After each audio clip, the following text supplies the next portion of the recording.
Last night, a train collided with a car in Cutbank. Fortunately, no one was in the car at the time of the incident. MTN's Owen Skornick-Hayes traveled to Glacier County to learn more.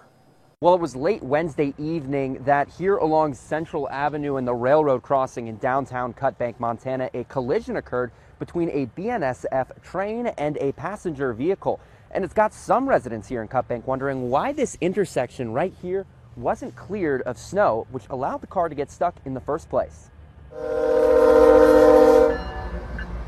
I feel that something failed along the lines with the lack of communication. Several trains travel through this intersection, cutting through the heart of Cutbank every day, but rarely has this ever occurred. Not in the 40-some years that I've lived here. It hasn't been cleared for a few days. The now plowed over railroad crossing had seemingly been neglected, allowing a small passenger vehicle to become stuck right over the middle of the tracks.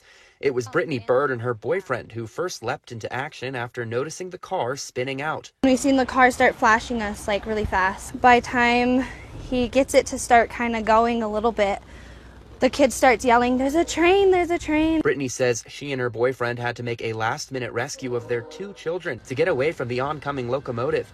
Their car was not impacted, but Bird says the young man affected took some convincing. He was panicking, trying to get his car to go, you know. He wasn't going to run from the car.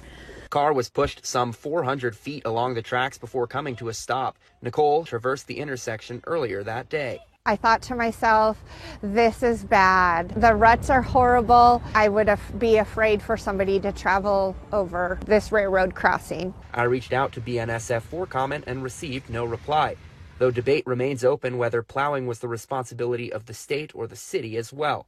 But no fingers are being pointed. The Glacier County Sheriff's Office released a public statement which in part reads, "There were no injuries reported at the time of the incident.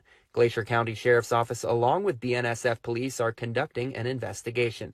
Still, residents hope this near catastrophe heightens upkeep on the crossing. They need to make it like a daily thing around here, especially with this weather. Why did it have to come to something that could have been fatal for the ice and snow buildup and the ruts on the tracks to be taken care of? The train was not derailed and the tracks remain fully operational.